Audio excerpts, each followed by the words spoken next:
ఈ ప్రపంచంలో మనుషులు వస్తుంటారు, పోతుంటారు. కానీ విజ్డమ్ ఎప్పటికీ అలానే మిగిలిపోతుంది. ఈ మాట నేను ఇప్పుడు చెప్పడానికి కారణం ఏన్షియంట్ ఈజిప్ట్ కి సంబంధించి హెర్మెస్ ట్రెస్మెసెస్ అనే మిస్టరీ పర్సన్ చెప్పిన కొన్ని సూపర్ పవర్ఫుల్ సీక్రెట్ టీచింగ్స్ వందల సంవత్సరాల తర్వాత కూడా జనాల్ని ఆలోచించేలా చేస్తుంది. 1908లో ది కబాలియన్ అనే బుక్ పబ్లిష్ అయింది. కానీ ఇక్కడ ఇంకో మిస్టరీ ఉంది. ఈ బుక్ ని ఎవరు రాశారు అంటే ఎగ్జాక్ట్ గా ఎవరికి తెలియదు. వాళ్ళని 3 ఇనిషియేట్స్ అని మాత్రం పిలుస్తారు. కానీ ఆ ముగ్గురు ఎవరు ఈ రోజుకి ఎగ్జాక్ట్ గా ఎవరికి తెలియదు. వాళ్ళు ఎందుకు తమ పేర్ని బయట పెట్టలేదు, అసలు ఈ నాలెడ్జ్ ఎక్కడి నుండి వచ్చింది అనే క్వశ్చన్ కి ఈ రోజు వరకు క్లియర్ ఆన్సర్ లేదు. ముఖ్యంగా ఈ నాలెడ్జ్ నువ్వు రెడీగా ఉన్నప్పుడే నీ దగ్గరకు వస్తుందని చాలా మంది నమ్ముతారు. కానీ ఈ బుక్ ని స్పెషల్ గా మార్చింది మాత్రం దీనిలో ఉన్న ఐడియాస్. ఈ పుస్తకం ప్రకారం యూనివర్స్ ఎలా పనిచేస్తుంది అని అర్థం చేసుకోవటానికి 7 హెర్మెటిక్ ప్రిన్సిపల్స్ ఉంటాయి. ఇంకా ఇంట్రెస్టింగ్ విషయం ఏంటంటే చాలా మందికి ఈ బుక్ మొదట్లో చదివినప్పుడు చాలా సింపుల్ గా అనిపిస్తుంది.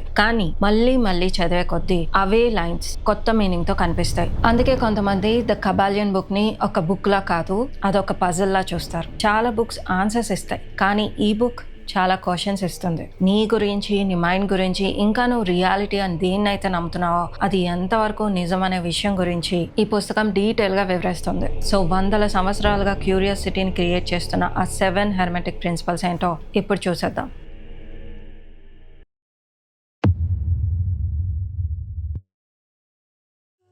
ఆ 7 ప్రిన్సిపల్స్ లోకి వెళ్లే ముందు ఈ నాలెడ్జ్ కి మూలం ఎవరు? ఈ పుస్తకం ప్రకారం ఏన్షియంట్ ఈజిప్ట్ లో హెర్మెస్ ట్రెస్మెసెస్ అనే ఒక లెజెండరీ టీచర్ ఉండేవాడు. ఆయన్ని కొంతమంది ఫిలాసఫర్ అని పిలిచేవారు, ఇంకొంతమంది మాస్టర్, టీచర్, అలాగే ఇంకొంతమంది ఆయన్ని ఆల్కెమిస్ట్ గా కూడా వివరించేవారు. ఆయన గురించి ఎన్ని కథలున్నా ఒక్క విషయం మాత్రం కామన్ గా వినిపించేది. అదేంటంటే యూనివర్స్ ఎలా పనిచేస్తుందో అనే ప్రశ్నకి సమాధానం కనుక్కోవటానికి ఆయన ప్రపంచాన్ని ప్రయాణించాడని చెప్తారు. ద కబాలియన్ లో ఉన్న ఈ 7 ప్రిన్సిపల్స్ కూడా హెర్మెటిక్ ప్రిన్సిపల్స్ నుంచి వచ్చినవే. ఇక్కడ ఇంకో ఇంట్రెస్టింగ్ విషయం ఉంది. ఈ ప్రిన్సిపల్స్ అన్ని ఒకే ఫౌండేషన్ మీద నిలబడి ఉంటాయి, అదే ది ఆల్. ద కబాలియన్ ప్రకారం ఈ యూనివర్స్ లో ప్రతి విషయం వెనుక ఒక ఇన్ఫినైట్ ఇంటెలిజెన్స్ ఉంటుంది. దానిని ఈ బుక్ లో ది ఆల్ అని పిలుస్తారు. సింపుల్ గా చెప్పాలంటే కొంతమంది దాన్నే గాడ్ అని పిలుస్తారు, ఇంకొంతమంది యూనివర్సల్ మైండ్ అని పిలుస్తారు. కానీ ఈ బుక్ చెప్పే పాయింట్ ఏంటంటే ది ఆల్ ని పూర్తిగా అర్థం చేసుకోవటం ఒక మనిషి వల్ల కాదు. ఎందుకు అంటే సముద్రం మొత్తాన్ని ఒక గ్లాస్ లో నింపగలవా?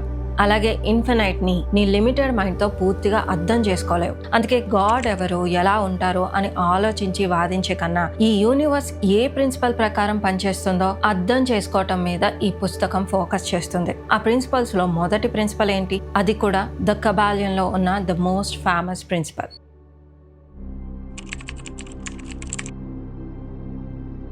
The all is mind, universe is mental. ఇదేంటి, దీనికి అర్థమేమై ఉంటుంది అని అనిపిస్తుందా, లేక పూర్తిగానే అర్థం కాలేదా? మొదటిసారి చదివినప్పుడు నాతో సహా ఎంతో మందికి ఇలానే అనిపించింది. కానీ నేను మీకు సింపుల్ ఎగ్జాంపుల్ తో అర్థమయ్యేలా చెప్తాను. మీరు ఒక థియేటర్ కి వెళ్లారు, మూవీ చూస్తున్నారు. మీతో పాటు అందరూ అదే సీన్ చూస్తున్నారు, అందరూ అదే డైలాగ్స్ వింటున్నారు. కానీ అందరి ఎక్స్ప్రెషన్స్ ఒకేలా ఉంటుందా? ఒక మూవీ వల్ల ఒకరికి ఇన్స్పిరేషన్ ఉంటుంది, ఒకరికి బోర్డమ్ వస్తుంది, ఇంకొకరికి లైఫ్ చేంజ్ అయ్యే ఐడియా దొరుకుతుంది. మరి సినిమా ఒకటే అయితే ఎక్స్పీరియన్స్ ఎందుకు వేరు? బయట జరిగే విషయాల కన్నా దాన్ని మన మైండ్ ఎలా ఇంటర్ప్రెట్ చేస్తుందో అదే మన ఎక్స్పీరియన్స్ ని షేప్ చేస్తుంది. ఇంకొక సింపుల్ ఎగ్జాంపుల్ ని చూద్దాం. నువ్వు ఇప్పుడు వాడుతున్న మొబైల్ నే చూడు. ఈ మొబైల్ ఫ్యాక్టరీలో పుట్టింది కాదు, ముందు ఎవరో ఒకరి మైండ్ లో పుట్టింది. ఒక థాట్ గా మొదలైంది, తర్వాత డిజైన్ అయింది, తర్వాత ఫిజికల్ ఆబ్జెక్ట్ గా అయింది. బిల్డింగ్స్ అయినా, సాఫ్ట్వేర్ అయినా మొదట ఒక ఆలోచనగానే స్టార్ట్ అవుతుంది. గుర్తుపెట్టుకో, నువ్వు చూస్తున్న ఈ ప్రపంచాన్ని అర్థం చేసుకోవాలంటే ముందు నీ మైండ్ ని నువ్వు అర్థం చేసుకోవాలి. ఎందుకంటే ప్రతి ట్రాన్స్ఫర్మేషన్ 2 సార్లు జరుగుతుంది. మొదటిసారి మైండ్ లో, రెండవది రియాలిటీలో. మరి ఈ రెండింటి మధ్య సంబంధం ఏంటి? అదే ఇప్పుడు మనం చూడబోయే సెకండ్ ప్రిన్సిపల్. ఈ సెకండ్ ప్రిన్సిపల్ ని నువ్వు నిజంగా అర్థం చేసుకుంటే నీ లైఫ్ ని నువ్వు చూసే విధానమే మారిపోవచ్చు. As above so below, as below so above. మళ్ళీ కన్ఫ్యూజన్ గా ఉందా? నిజానికి ఈ బుక్ ని అర్థం చేసుకోవటం చాలా కష్టం, కానీ దీన్ని ఇప్పుడు మనం సింపుల్ గా అర్థం చేసుకునే ప్రయత్నం చేద్దాం. ద కబాలియన్ ప్రకారం నేచర్ లో ఒక హ్యాబిట్ ఉంది, అదే ప్యాటర్న్స్ ని మళ్ళీ రిపీట్ చేయటం. చిన్న స్థాయిలో కనిపించే కొన్ని ప్రిన్సిపల్స్ పెద్ద స్థాయిలో కూడా కనిపిస్తాయంట. సింపుల్ ఎగ్జాంపుల్ చెప్పాలంటే ఒక చెట్టును చూడండి. బయటకి మనకు కనిపించేది దాని ఆకులు, కొమ్మలు, పండ్లు. కానీ ఆ చెట్టు యొక్క నిజమైన బలం ఎక్కడుంది? కనిపించని వేర్లలో. వేర్లు బలంగా ఉంటేనే చెట్టు బలంగా ఉంటుంది. వేర్లు బలహీనంగా ఉంటే చెట్టు కూడా బలహీనం అవుతుంది. ద కబాలియన్ చెప్పే పాయింట్ కూడా ఇలాంటిదే. బయట మనకు కనిపించే ఫలితాలు చాలా సార్లు మన లోపల ఉన్న ప్యాటర్న్స్ కి రిఫ్లెక్షన్ లా ఉండొచ్చు. ఇంకా ప్రాక్టికల్ గా చెప్పాలంటే, నువ్వు ఎప్పుడైనా గమనించావా, కొన్నిసార్లు ప్లేసెస్ మారుతాయి, మనుషులు మారుతారు, సిచ్యువేషన్స్ మారుతాయి, కానీ ప్రాబ్లం మాత్రం మళ్ళీ మళ్ళీ వేరే రూపంలో నీ లైఫ్ లోకి వస్తూనే ఉంటుంది. ఒకసారి ఫ్రెండ్షిప్ లో, ఒకసారి రిలేషన్ లో, ఒకసారి జాబ్ లో, కానీ రూట్ ప్రాబ్లం ఎప్పుడూ ఒకటే ఉంటుంది. అప్పుడు చాలా మంది బయట పరిస్థితుల్ని బ్లేమ్ చేస్తారు, కానీ ఈ ప్రిన్సిపల్ మనల్ని ఒక ఇంట్రెస్టింగ్ క్వశ్చన్ అడుగుతుంది. అసలు ఈ ప్యాటర్న్స్ బయట రిపీట్ అవుతున్నాయా, లేక నా లోపల ఉన్న ఆలోచనలు, నమ్మకాలు, అలవాట్లు దాని వెనక రోల్ ప్లే చేస్తున్నాయా? అందుకే కొంతమంది ఈ ప్రిన్సిపల్ ని ఇలా సింప్లిఫై చేశారు, as with in so without. అంటే మన ఇన్నర్ వరల్డ్ కి ఈ అవుటర్ వరల్డ్ కి ఒక సంబంధం ఉండొచ్చు అని ఈ ప్రిన్సిపల్ సజెస్ట్ చేస్తుంది. కానీ ఆగు, కరెస్పాండెన్స్ ఏం చెప్తుంది? ప్యాటర్న్స్ రిపీట్ అవుతాయి అని. కానీ మీరు నోటీస్ చేస్తే ఆ ప్యాటర్న్స్ మూవ్ అండ్ చేంజ్ అవుతూనే ఉంటాయి.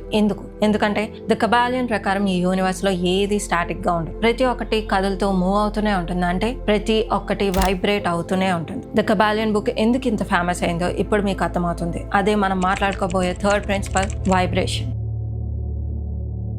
Nothing rest, everything moves, everything vibrates.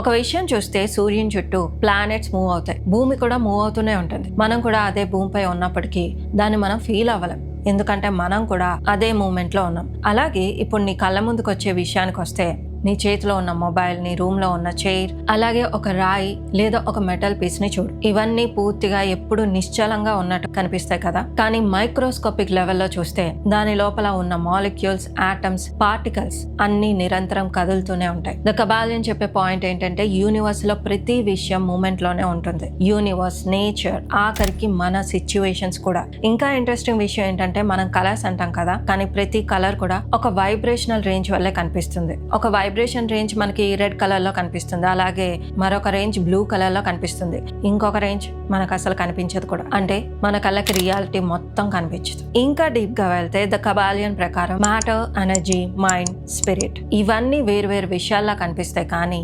వాటన్నింటి మధ్య ఉన్న ఒక్క మేజర్ డిఫరెన్స్ ఏంటంటే, వాటికి ఉన్న వైబ్రేషనల్ ఫ్రీక్వెన్సీ మాత్రమే. మరి మన థాట్స్, ఈ ఫిలాసఫీ ప్రకారం మన థాట్స్ కూడా ఒక రకమైన వైబ్రేషన్. ఆలోచనలకు కూడా వైబ్రేషన్ ఉంటుంది. అందుకే కొన్ని రోజులు నువ్వు చాలా ఎనర్జెటిక్ గా ఉంటావు, కొన్ని రోజులు రీజన్ లేకుండా డల్ గా ఉంటావు. కొందరు ఉంటే మోటివేషన్ వస్తుంది, ఇంకొందరు ఉంటే ఎనర్జీ డ్రైన్ అయిపోతున్నట్టు అనిపిస్తుంది. స్పిరిచువల్ ఆల్కమీ అంటే ఏంటో తెలుసా? జస్ట్ నీ మెంటల్ స్టేట్ ని మార్చడమే. నువ్వు నీ మెంటల్ స్టేట్ ని మార్చగలిగితే నీ ఎక్స్పీరియన్స్ ని కూడా మార్చగలవు. భయం నుండి ధైర్యం వైపు, నిరాశ నుండి ఆశ వైపు, కన్ఫ్యూజన్ నుండి క్లారిటీ వైపు నువ్వు నీ మైండ్ ని ఒక హయ్యర్ ఫ్రీక్వెన్సీ ఇన్స్ట్రుమెంట్ లా ట్యూన్ చేయటం నేర్చుకుంటే నీ లైఫ్ ని నువ్వు నచ్చినట్టుగా ట్రాన్స్ఫార్మ్ చేసుకోవచ్చు. అందుకే హెర్మెటిక్ ట్రెడిషనల్ ప్రకారం దీన్ని కొన్నిసార్లు మెంటల్ ట్రాన్స్మిటేషన్ అని పిలుస్తారు. అంటే ఒక మెంటల్ స్టేట్ ని మరొక మెంటల్ స్టేట్ గా మార్చొచ్చు. ఎగ్జాక్ట్లీ ఇదే కాన్సెప్ట్ మనల్ని నెక్స్ట్ ప్రిన్సిపల్ కి తీసుకెళ్తుంది. ఎందుకంటే ప్రేమ మరియు ద్వేషం, ధైర్యం మరియు భయం, సంతోషం అలాగే బాధ, ఈ రెండు వేరు విషయాలైనా ఎంతో మందికి సర్ప్రైజింగ్, నాకు చాలా ఇంట్రెస్టింగ్ గా అనిపించిన ప్రిన్సిపల్ ఇదే. Everything is dual, everything has poles, everything has its pair of opposite. Particular గా ఈ ప్రిన్సిపల్ ఒక షాకింగ్ ఐడియా అని చెప్తుంది. మనం ఆపోజిట్ అనుకున్న చాలా విషయాలు నిజంగా పూర్తిగా వేరు విషయాలు కాదు. ఒకసారి టెంపరేచర్స్ ని ఉదాహరణగా తీసుకుందాం. హీట్ ఆపోజిట్ ఏంటి? కోల్డ్ అని చెప్తాం కదా, అవి నిజానికి రెండు వేరు విషయాలు కాదు. జస్ట్ టెంపరేచర్ అనే సింగిల్ స్కేల్ మీద ఉన్న డిఫరెంట్ డిగ్రీస్ మాత్రమే. ఇంకా సింపుల్ ఎగ్జాంపుల్ చూస్తే, వెలుగు, చీకటి అంటే ఏంటి? వెలుగు లేకపోవటమే కదా. అంటే ఇక్కడ కూడా రెండు వేరు కాదు. ఈ రూల్ ఫిజికల్ వరల్డ్ కే కాదు, మన ఎమోషన్స్ కి కూడా అప్లై అవ్వచ్చు. భయం మరియు ధైర్యం, ద్వేషం మరియు ప్రేమ, నిరాశ మరియు ఆశ, ఇవి పూర్తిగా వేరు విషయాలు కాకపోవచ్చు. ఒక్కటే ఎమోషనల్ స్కేల్ మీద ఉన్న వేరు స్థాయిలు మాత్రమే. నువ్వు ఎప్పుడైతే ఇదంతా ఒక స్పెక్ట్రమ్ అని గుర్తిస్తావో, అప్పుడు నీకు నచ్చిన డిగ్రీ వైపు నీ ఎమోషనల్ స్టేట్ ని మెల్లగా మార్చుకోవటం పాసిబుల్ అవుతుంది. నీ భయాన్ని కొంచెంగా ధైర్యం వైపు మార్చొచ్చు, నిరాశని కొంచెంగా ఆశ వైపు మార్చొచ్చు, ద్వేషాన్ని అర్థం చేసుకోవటం ద్వారా ప్రేమ వైపు మారొచ్చు. కానీ ఇలాంటి స్టేట్ లో మనకు వచ్చే క్వశ్చన్ ఏంటంటే, మనం ఎందుకు కొన్ని రోజులు చాలా హైలో ఉంటాం, ఇంకొన్ని రోజులు చాలా లోగా బాధతో కుంగిపోతాం? ఎందుకు లైఫ్ లో అప్స్ అండ్ డౌన్స్ ఉంటాయి? నెక్స్ట్ ప్రిన్సిపల్ లో చూద్దాం. ఈ 5th ప్రిన్సిపల్ని నువ్వు గట్టిగా మైండ్లో పెట్టుకుంటే మాత్రం నీ లైఫ్లో ఎలాంటి సిచ్యువేషన్ వచ్చినా నువ్వు అంత ఈజీగా షాక్ అవ్వవు. ఇది అర్థం కావాలంటే ఒక వాల్ క్లాక్లో ఉన్న పెండులంని గుర్తు చేసుకో. అది లెఫ్ట్ నుండి రైట్కి, రైట్ నుండి లెఫ్ట్కి కంటిన్యూగా మూవ్ అవుతూనే ఉంటుంది కదా. ది కబాలియన్ ప్రకారం మన లైఫ్ కూడా ఇలానే ఉంటుంది. మనకి హై పాయింట్ వచ్చిన ప్రతిసారి లో పాయింట్ రావాల్సిందే, లో పాయింట్ వచ్చిన ప్రతిసారి మళ్ళీ మనం రైజ్ అవ్వాల్సిందే. Life, death, creation, destruction, rise and fall ఇవన్నీ ఈ రిథంలోనే నడుస్తున్నాయి. మన ఎమోషన్స్ కూడా ఈ పెండులం లానే ఈ రోజు హ్యాపీనెస్ ఉంటుంది, రేపు సాడ్నెస్ రావచ్చు. ఈ రోజు సక్సెస్ ఉంటుంది, రేపు స్ట్రగుల్ రావచ్చు. కానీ గుర్తుపెట్టుకో, నీ దగ్గర ఉన్న మంచి రోజులు పర్మనెంట్ కావు. అలాగే ఇప్పుడు నువ్వు అనుభవిస్తున్న కష్టాలు ఎప్పటికీ మిగిలిపోవు. ఎప్పుడైతే నువ్వు ఈ రిథంని అర్థం చేసుకుంటావో అప్పుడు నువ్వు సక్సెస్ వస్తే పొంగిపోవు, ఫెయిల్యూర్ వస్తే కుంగిపోవు. ఎందుకంటే ఇప్పుడు నీకు ఈ యూనివర్స్ ఏ లా మీద పనిచేస్తుందో ఆ నిజం నీకెప్పుడు తెలిసిపోయింది. కానీ ఒక్క నిమిషం, అసలు లైఫ్ లో జరిగే ప్రతి రిజల్ట్ వెనుక ఒక రీజన్ ఉందా, లేక అన్ని ర్యాండమ్ గా జరుగుతున్నాయి? అది ఇప్పుడు చూద్దాం. చాలా మంది లైఫ్ లో జరిగే ప్రతి విషయాన్ని లక్ అని పిలుస్తారు. కానీ ద కబాలియన్ ఏం చెప్తుందంటే every cause its effect, every effects has its cause.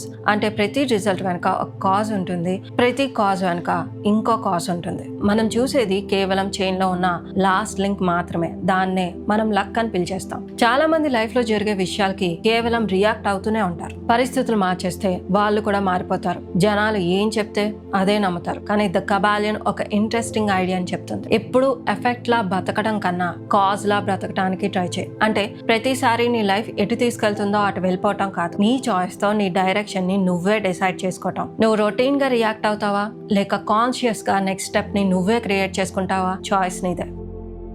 నిజం చెప్పాలంటే ఇప్పుడు మనం మాట్లాడుకోబోయే లాస్ట్ ప్రిన్సిపల్, దాని మీద ఉన్న క్లారిటీ చాలా మందికి తప్పు. Gender is in everything, everything has its masculine and feminine principle. ఇక్కడ జెండర్ అంటే మేల్ ఫీమేల్ బాడీ గురించి కాదు, ఒక క్రియేషన్ జరగటానికి అవసరమైన రెండు కాంప్లిమెంటరీ ఫోర్సెస్ గురించి. ద కబాలియన్ ప్రకారం ఈ రెండు ప్రిన్సిపల్స్ ప్రతి స్థాయిలో ఉంటాయి. మన మైండ్ లో కూడా ఉంటుంది. సింపుల్ గా చెప్పాలంటే మన మైండ్ లో ఒక సైడ్ ఐడియాస్ ని జనరేట్ చేస్తుంది, ఇంకో సైడ్ ఐడియాస్ ని యాక్షన్స్ లోకి తీసుకెళ్తుంది. ఒక సైడ్ ఇమాజినేషన్, ఇంకో సైడ్ ఎగ్జిక్యూషన్. కానీ ఇక్కడే చాలా మంది మిస్టేక్ చేస్తారు. ఆలోచనలు ఉంటాయి కానీ యాక్షన్ ఉండదు, లేదా యాక్షన్ ఉంటుంది కానీ డైరెక్షన్ ఉండదు. రెండు కలిసినప్పుడే క్రియేషన్ జరుగుతుంది. ఐడియా మాత్రమే సరిపోదు, హార్డ్ వర్క్ మాత్రమే సరిపోదు, రెండింటి కాంబినేషన్ అవసరం. అదే ఈ ఫైనల్ ప్రిన్సిపల్ యొక్క మెయిన్ మెసేజ్. నిజం చెప్పాలంటే ఈ 7 హెర్మెటిక్ ప్రిన్సిపల్స్ నిజమో కాదో పక్కన పెడదాం, కానీ ఒక్క విషయం మాత్రం నిజం. ఈ పుస్తకం ద్వారా నీ దగ్గరికి ఇప్పుడు కొన్ని కొత్త ఆలోచనలు వచ్చాయి, కొన్ని క్వశ్చన్స్ వచ్చాయి, కొన్ని పాసిబిలిటీస్ ఓపెన్ అయ్యాయి. మరి ఇప్పుడు వీడియోని పాజ్ చేసి పాత రొటీన్కి వెళ్ళిపోతావా, లేక ఈ నాలెడ్జ్ ని టెస్ట్ చేయటం మొదలు పెడతావా? ఇక్కడ నుంచి నీ లైఫ్ ని అబ్జర్వ్ చేయి, ఎక్స్పెరిమెంట్ చేయి. నీ ఎక్స్పీరియన్స్ తో నీ కన్క్లూజన్ ని నువ్వే క్రియేట్ చేసుకో. మరి ఈ 7 ప్రిన్సిపల్స్ లో నిన్ను ఎక్కువగా షాక్ చేసింది ఏంటి? వైబ్రేషనా, పొలారిటీయా, లేక మెంటలిజం? కింద కమెంట్స్ లో తప్పకుండా షేర్ చేయండి. అలాగే ఈ బుక్ గురించి మీ ఒపీనియన్ ని తప్పకుండా షేర్ చేయి. అది ఒక ఫార్మాలిటీ కోసం కాదు, ఇలాంటి విషయాల మీద ఇంట్రెస్ట్ ఉన్న వాళ్ళని కలిసి డిస్కస్ చేసుకోవడానికి, నాలెడ్జ్ ని ఎక్స్చేంజ్ చేసుకోవడానికి. అయితే ఈ బుక్ నచ్చితే నా ఛానల్లో ఉన్న లెవెల్స్ ఆఫ్ డైమెన్షన్ వీడియోని కంపల్సరీగా చూడు. See in the next video. Thank you for watching.